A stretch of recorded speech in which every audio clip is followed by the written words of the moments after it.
তবে আমাদের দেশে অনেক লোক আছে কি বুঝলেন, বাইরে গিয়ে বলে আমি তো রোজা রেখেছি, কিন্তু ও মাল ঘরে লুকিয়ে লুকিয়ে খাচ্ছে।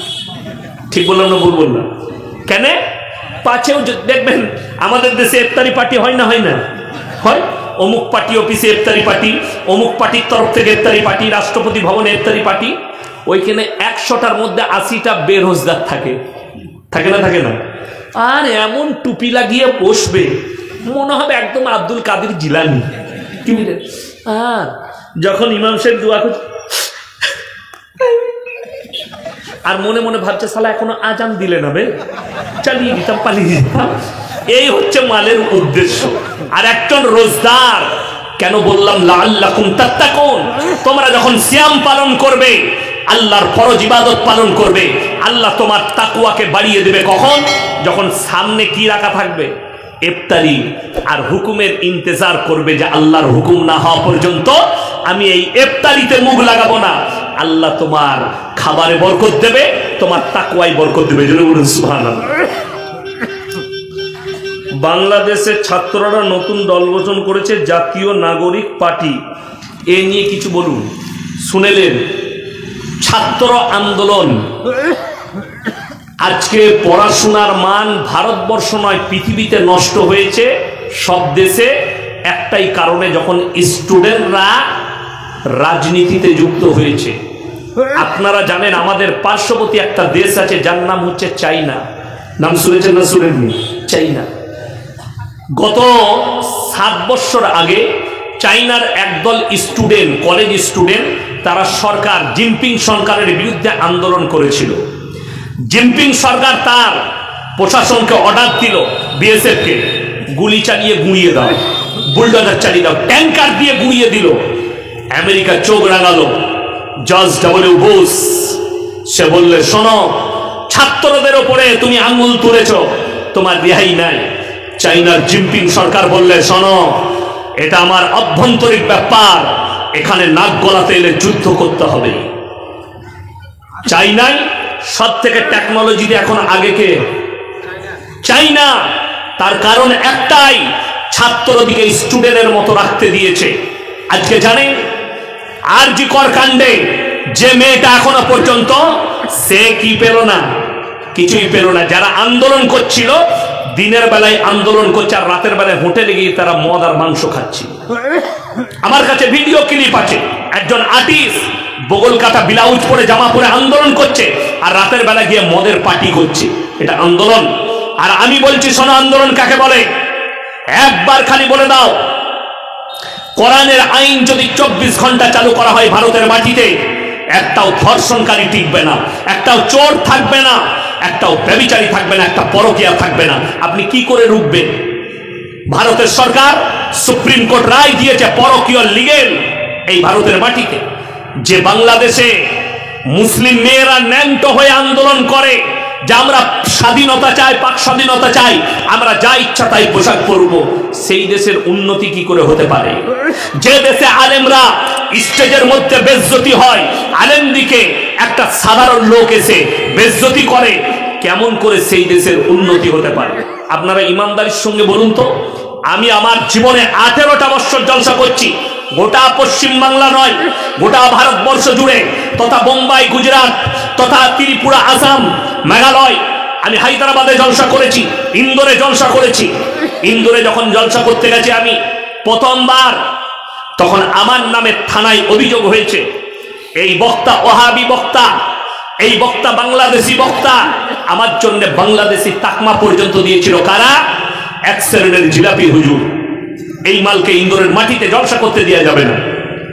তারপরে আমি যখন পৌঁছালাম এয়ারপোর্ট থেকে নেমে, বিশ্বাস করুন আমি এত খুশি হয়েছি। সেখানে আমার আধার কার্ড আমি হোয়াটসঅ্যাপে করেছিলাম। তারা দেখার পরে সেখানকার এসপি সাহেব তিনি অর্ডার দিয়েছিলেন জলসা হবে, আমার প্রশাসন দাঁড়িয়ে থাকবে। বিশ্বাস করুন আমি যখন জলসা করলাম 3 ঘন্টা 2.5 ঘন্টা বয়ান করেছি। বয়ান করার পরে টাইম শেষ, যতটা পাস ছিল ততক্ষণ পর্যন্ত। কিন্তু খুদ যে অফিসার দাঁড়িয়ে ছিল সে বললে, স্যার हमको बहुत अच्छा लग रहा है और 10 मिनट बोल दीजिए। জোরে বলুন না সুবহানাল্লাহ। আমি আরো 10 মিনিট বললাম, কিন্তু এতদিন পর্যন্ত বাংলার মাটিতে এত জলসা করেছি, কোন স্টেজে কোন নেতা আমাদেরকে সাহস হয়নি যে অপমান করে। ঠিক বললাম না ভুল বললাম? আমি রাজনীতির কথাও বলি, শুনেছেন না শুনেননি? আমি রাজনীতিবিদদের বিরুদ্ধেও বলি, সরকার অন্যায় করলে সরকারের বিরুদ্ধে বলি। কিন্তু আমি দেখতে পাই বাংলাদেশের মাটিতে বাংলাদেশের মানুষ জানে না ইয়াসিন সাহেব দাওয়াত নিয়েছিলাম এই বছরে, আমি কেন চাইনি। আমার কাছে লিখিত কাগজ লাগবে। আপনি স্টেজে ফুল ফর্মে কথা বলবেন, কারো বাপের হিম্মত হবে না যে আপনার বয়ানে বাধা দিই। আমি আমার ইচ্ছা মতো কোরআন হাদিসের কথা বলবো। তাতে রাজনীতির ভেতরে ঢুকতে হলেও আজকে অনেক মানুষ মনে করে আপনারা মলিসেম মানুষ, এটা জলসা কোরআন হাদিসের স্টেজ, আপনারা কেন রাজনীতির কথা বলবেন? আমি তোমাকে জিজ্ঞেস করতে চাই, যদি এই স্টেজে রাজনীতির কথা মানুষকে না বুঝাতে পারি, তাহলে একজন রাজনীতিবিদ ইসলামকে নিয়ে কি করে চিনিমিনি খেলতে পারে, ইসলামের বিরুদ্ধে কি করে বলতে পারে, একটা রাজনীতির মঞ্চ থেকে ইসলামকে কি করে টার্গেট করতে পারে? এখনো পর্যন্ত একটাও আন্দোলন হয়নি। তন্ময় ভট্টাচার্য সিপিএম এর একজন নেতা, সে নবীজিকে বলেছেন সে এক হাতে তলোয়ার, সে যোদ্ধা ছিল, সে কোনো ইসলাম প্রচারক ছিল না। এখনো পর্যন্ত কোনো মৌলবি আন্দোলন করেনি। যদি কেউ আন্দোলন করেছে এই জলসার স্টেজ থেকে ফেসবুক আর ইউটিউবের মাধ্যমে এই বাপের বেটা ইয়াসিন করেছে। আমি তাকে গালি দিয়েছি, আমি তাকে বলেছি বাপের বেটা হলে আমার সঙ্গে বসো, যদি হারামের আওলাদ না হও একবার আমার সঙ্গে বসো। প্রতিনিয়ত নাজিয়া ইলাই খান বলে একটা মেয়ে ইসলামকে গালি দিচ্ছে, মৌলবিদিকে গালি দিচ্ছে। আর শফিকুল বলে আরামবাগে এক হারাম আওলাদ আছে, সে নিজেকে বলে মুসলিম কিন্তু একে মুসলমান বলা যাবে না। আমি তার কাছে টাইম চেয়েছিলাম, বাপের হিম্মত থাকলে আমার সঙ্গে 10 মিনিট বসো, যে কোনো জায়গায় বসবে।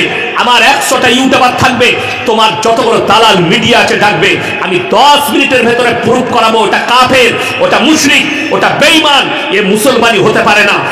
যারা আল্লাহর বিরুদ্ধে বলবে তার বিরুদ্ধে আমি বলবো না। বড় কষ্ট লাগে। নুসরাত জাহান বলে একজন এমপি ছিল, 2 বছর আগে दिल्ली गए एक मीडिया सामने बोले ये मौलवी लोगों को कुछ पता नहीं इस्लाम के बारे में। मेरा बाप हाजी साहब है, मेरा बाप भी नमाजी है, लेकिन मैंने बताया था सुन लो, अगर हिम्मत है तो हमसे बैठो। तुम सबसे बड़ा नालायक हो, तुम तो कहती हो कि मैं मुसलमान हो। আমি বলেছিলাম তোমার যে বাচ্চাটা আছে তার বাপটাই ঠিক নয়, এটা আমি বলেছিলাম, বাপের বেটা। কোরআনে আল্লাহ এটাও বলেছেন। আপনারা মনে করছেন আলেমদের কথা কোরআনে আছে? কোরআনে বলেছে ইন্নামা ইয়াখশাল্লাহা মিন ইবাদিহিল উলামা। আমার নবী আর পয়গম্বরের পরে যারা সবথেকে বেশি আমাকে ভয় করে তারা হচ্ছে উলামা সম্প্রদায়, যাদের কাছে কোরআন হাদিসের ইলম আছে, যাদের কাছে দ্বীনের জ্ঞান আছে, তারাই আমাকে সবথেকে বেশি ভয় করে। এটা হচ্ছে কোরআন। ওই জন্য আমার বন্ধুগণ, আমার ভাই, কিয়ামতের দিনে আল্লাহ ঈসা মসিহকে দাঁড় করাবেন আর জিজ্ঞেস করবেন ইসকাল আল্লাহু ইয়া ঈসা ইবনে মারইয়াম আনতা কুলতা লিন্নাস ইত্তাখিদুনি ওয়া উম্মিয়া ইলাহাইনি মিন দুনিল্লাহ। তুমি কি বলেছিলে তোমার কওমকে আল্লাহ ছাড়া আমি আর আমার মা আরো দুটো আল্লাহ? ঈসা নবী বলবেন ক্বালা সুবহানাক, আল্লাহ যে কথা বলার আমার হক নেই, অধিকার নেই, আমি কেমন করে বলতে পারি? আর আমি যদি এটা বলে থাকতাম আপনার তো অজানা হতো না, আপনি হচ্ছেন ইন্নাকা আনতা আল্লাহুল গায়ুব। ঈসা মসিহ বলবেন আল্লাহ তুমি তো সবই জানতে। আল্লাহ বলবেন আমি সবই জানি, খালি এই নেমক হারাম যারা আল্লাহকে বাদ দিয়ে তোমাদের উপাসনা করেছে এদিকে বিশ্বাস স্থাপন করানোর জন্য আমি দাঁড় করিয়েছি তোমাকে। এরপর সরো, এদেরকে জাহান্নামে নিক্ষেপ করো। কোরআনে আছে জাহান্নামীরা যখন জাহান্নামে প্রবেশ করবে আল্লাহ তাআলা কিভাবে নিয়ে যাবেন তাদেরকে বলে দাও আমি আল্লাহ রাব্বুল আলামিন। তোমরা কি গরুর পাল দেখোনি? যেভাবে গরুর হাট থেকে গরুকে 4টা 5টা গরু বাঁধে না পাইকাররা হাটে দেখবেন 4টা গরু বেঁধে দিল, 6টা গরু বেঁধে দিল যাতে পাল থেকে ভেঙে না পালায়। এইভাবে 10টা 12টাকে একসাথে করে বাঁধা হবে কিয়ামতের দিনে। আর আল্লাহ বলবেন এদেরকে জাহান্নামের দিকে নিয়ে যাও। হাত্তা ইদা জাউহা ওয়া ফুতিহাত আবওয়াবুহা ওয়া ক্বালা লাহুম খাযানাতুহা আলাম ইয়াতিকুম রুসুল। ফেরেশতারা জিজ্ঞেস করবে তোমাদের কাছে কি কোনো পয়গম্বর আছে? রাসূল পাঠানো হয়নি? তারা বলবে হয়েছিল কিন্তু আমরা মানতে পারিনি। জাহান্নামীরা অঙ্গীকার করে বলবে, কিয়ামতের দিনে ধিক্কার করবে, আর জাহান্নামীরা উত্তর আল্লাহর কাছে বলবে ওয়া ইয়াকুলুল কাফিরু ইয়া লাইতানি কুনতু তুরাবা। আজকে যদি আমরা মানুষ না হয়ে মাটি হতাম আমাদের জন্য মঙ্গল হতো, আমরা মানুষ না হয়ে মাটি হলে আমাদের জন্য ভালো হতো। আর একবার কি আমাদেরকে দুনিয়াতে ফেরানো যাবে না?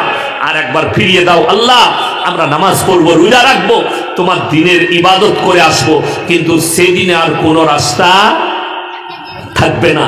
সবাই নিয়ত করুন, রোজা আজ থেকে সবাই রাখবো, জোরে বলুন ইনশাল্লাহ। কাল থেকে রোজা রাখবেন, পরশু থেকে নামাজ কেউ ছাড়বেন না, কম্পালসারি। আমার বন্ধুগণ, অহংকার করবেন না। আমরা যারা আছি আল্লাহর ইচ্ছায় এসছি, আল্লাহর ইচ্ছায় বেঁচে আছি। আমার আল্লাহ যখন ইচ্ছা করবেন আপনাকে ডেকে দিবেন। আজকে ইয়াসিনকে দেখছেন, কাল ফজরের পরে ইয়াসিন নাও থাকতে পারে। আজকে দেখতে পাচ্ছেন, এক মাস পরে ইয়াসিন সাহেব নাও থাকতে পারে। এরকম বহু মানুষ এলো আর বহু মানুষ চলে গেল, আপনি অনুভবও করতে পারবেন না। আপনার পরিবারে আপনি তাকালে ইমানদারির সঙ্গে বলুন, যারা অহংকার করছে দেখবেন দামি দামি জামা পরে অহংকার করে, দেখ এই জামাটা ব্র্যান্ডেড মাল, এটা 550 টাকা দাম, বলে না বলে না, অনেকজন বলে। আমার ভাই, অনেকজন বলে আমি যে জামাটা পরে আছি 3500 টাকা দাম, রিবকের মাল, অমুকের মাল, লি কোম্পানির মাল। তুমি যত দামি পড়ো, তুমি যখন মায়ের গর্ভে এসছো তুমি জিন্সের প্যান্ট পরে আসনি, ন্যাংটো অবস্থায় এসছো, ঠিক কিনা কথা বলেন? ন্যাংটো অবস্থায়। নাসরা তোমাকে পরিষ্কার করেছে, ন্যাংটো ছিলে। তোমার দাদি তোমার পায়খানাটা পরিষ্কার করেছে পা দুটো তুলে, তুমি ন্যাংটো ছিলে। বাপের কোলে পিশাব করেছো ন্যাংটো অবস্থায়, মায়ের কোলে পিশাব করেছো, সারা রাত ন্যাংটো শুয়ে থেকেছো। আর তুমি যখন যেদিনে মারা যাবে, আমি ইয়াসিন আপনাদের কাছে জলসা করছি, এই স্টেজে যদি মৃত্যু হয়, আমার লাশটা পৌঁছাবার আগে এই হাতের ঘড়িটা খুলে আমার পরিবারের হাতে চলে যাবে। আমার শরীরে যা কিছু আছে সব আমার পরিবারের হবে, শুধুমাত্র আমাকে একটা কাফন লেপটিয়ে কবরে দেওয়া হবে।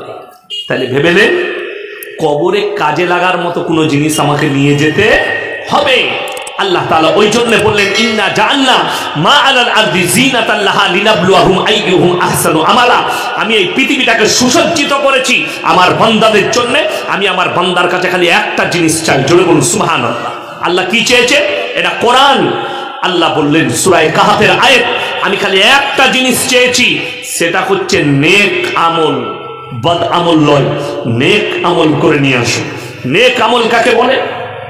দেখুন, এই রমজানুল মুবারক মাসের রোজা, ইয়া আইয়ুহাল্লাযীনা আমানু কুতিবা আলাইকুমুস সিয়াম কামা কুতিবা আলাল্লাযীনা মিন ক্বাবলিকুম লাআল্লাকুম তাত্তাকুন। এই মাসটা কত বরকতপূর্ণ জানেন? আর পরের আয়াতে আল্লাহ বললেন, শাহরু রমাদানাল্লাযী উনজিলা ফীহিল কুরআন হুদাল লিন-নাস ওয়া বায়্যিনাতিন মিনাল হুদা ওয়াল ফুরকান। আমি এই পবিত্র মাসে, এই রমজানুল মুবারকের মাসে আমি আল্লাহ কোরআনকে অবতীর্ণ করেছি, জোরে বলুন না সুবহানাল্লাহ। এ কত সুন্দর মাস। আর এই মাসে আপনি এই মাস পাচ্ছেন। কত ভাই আমাদের মধ্যে ছিলেন আর আজকে নেই, কালকেও নেই, এই রমজানে আর নেই, আর কোনোদিন আসবে না, ঠিক কিনা কথা বলেন? আমরাও একদিন এইরকমই রমজান থেকে হারিয়ে যাব। আমাদের কাছে আর রমজান থাকবে না, আমাদের কাছে থাকবে কবর। ওই জন্য আমি অনুরোধ করে বলছি, রমজান মাসের রোজাকে কদর করুন। তোমাদের জন্য সিয়ামকে ফরজ করা হয়েছে। কোনো ব্যক্তি ইচ্ছাকৃতভাবে যদি একটা ফরজ রোজাকে ছেড়ে দেয়, সারা জিন্দেগি রোজা রাখলে একটা রোজার মাসুল দিতে পারবে না। আপনি ইচ্ছাকৃতভাবে ছাড়ছেন, ইচ্ছাকৃতভাবে রোজা ছাড়লে গুনাহ আছে না নাই? কথা বলেন।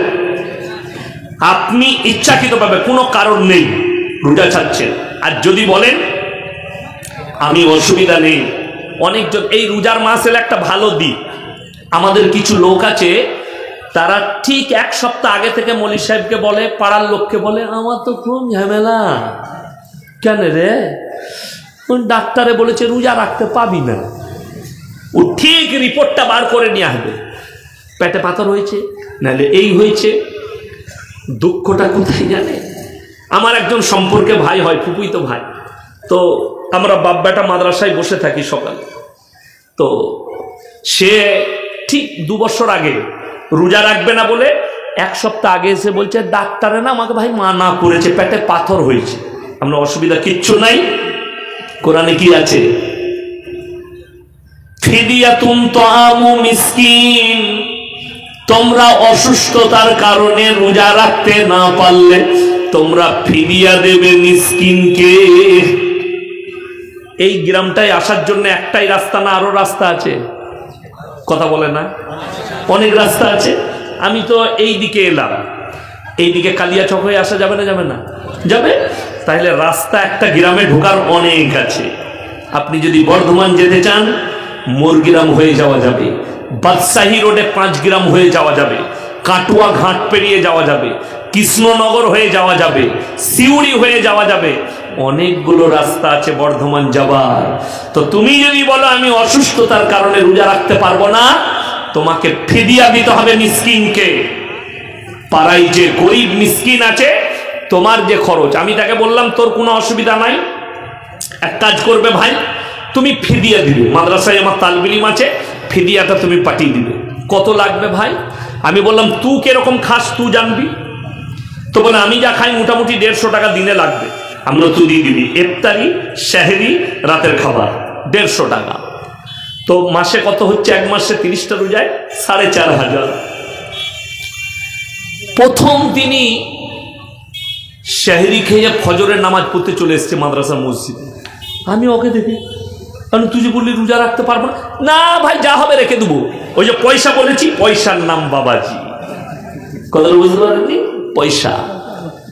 দুঃখটা খুব, এইভাবে বাহানা কেউ দিবেন না, জোরে বলুন ইনশাআল্লাহ।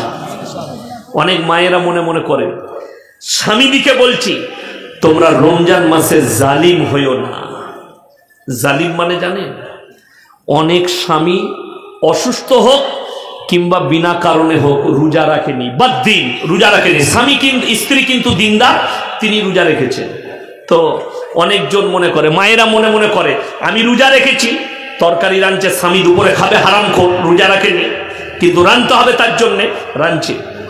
তাদের জন্যে জবানে নুন দেখা জায়েজ আছে, জালিম স্বামীর জন্যে। কথা বুঝতে পারেননি? নুনটা দেখতে পাবে, থু করে ফেলিয়ে দিবে, অসুবিধা নাই। এই যারা জালিম হয়, স্ত্রীর সঙ্গে খারাপ ব্যবহার করো না। এই রমজান মাসে অনেকজন মনে মনে করে যে মলি সাহেব রোজার মাসে তাইলে স্ত্রীর পাশে কি শোয়া যাবে? কালকে আমাকে প্রশ্ন দিল সাগর দিকে, উনি কত পাগল, কে বললে শোয়া যাবে না? আমরা মৌলবীরা তো শুই, তুই কি করবি তুই বোঝ। বুঝতে পারেননি? আপনাকে যেটা বলা হয়েছে সিয়াম অবস্থায়, কি অবস্থায় বললাম? সিয়াম অবস্থায় স্ত্রী মিলন হারাম, রোজা ভেঙে যাবে স্ত্রী মিলন করলে, এবং এটার জন্য কাফফারা লাগবে। আপনাকে ইচ্ছাকৃতভাবে করলে কাফফারা লাগবে।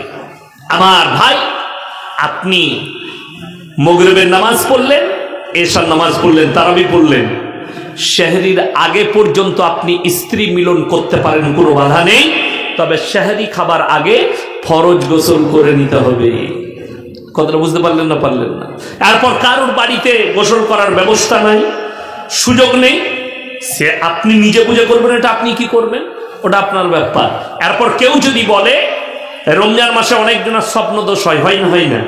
স্বপ্নদোষ হয়ে গেছে, তো আপনি দেখলেন উঠে সেহরির টাইম শেষ হয়ে যাচ্ছে, আপনি আগে উজু করে সেহরিটা খেয়ে নেবেন, তারপরে গোসল করে ফজরের নামাজ পড়বেন, অসুবিধা নেই।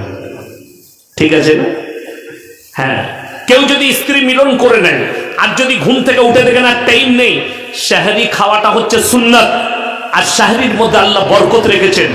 নবীজি সাল্লাল্লাহু আলাইহি সাল্লাম বলেছেন আল্লাহ এর মধ্যে বরকত রেখেছে। আপনি উজু করে স্বামী স্ত্রী আগের সেহরিটা খেয়ে নেন, তারপরে গোসল করে ফজরের নামাজ পড়বেন, অসুবিধা নেই।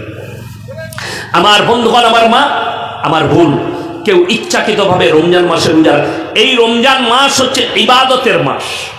হযরত আবু বকর সিদ্দিক রাদিয়াল্লাহু তাআলা আনহু রাসূল আকরাম সাল্লাল্লাহু আলাইহি সাল্লামকে বললেন, ইয়া রাসূলুল্লাহ, রমজান মাসে কোন ইবাদতটা বেশি করব? নবীজি সাল্লাল্লাহু আলাইহি সাল্লাম বললেন, তোমরা বেশি বেশি করে কোরআনের তেলাওয়াত করবে।